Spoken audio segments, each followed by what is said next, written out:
Welcome to Penrose Learning, where we make understanding easy. You start by confirming you have administrator rights and the Bitlocker recovery key. This prevents lockout. Next, make a quick backup and create a system restore point so you can roll back if needed.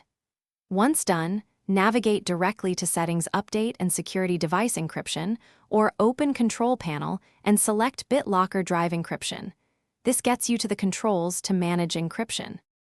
You now select the encrypted drive and click Manage Bitlocker, then choose Turn off Bitlocker or Decrypt Drive. This initiates decryption. Make sure to confirm any prompts and understand why. Decryption converts data back to an unencrypted state for compatibility or performance.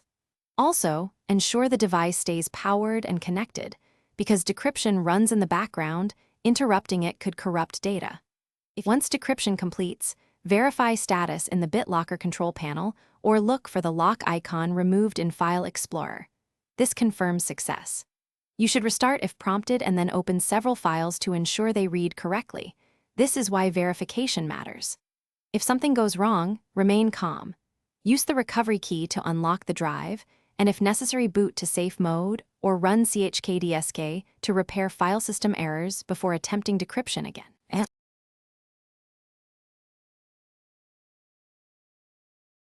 Thanks for watching. If this was helpful, leave a like and consider subscribing. See you next time.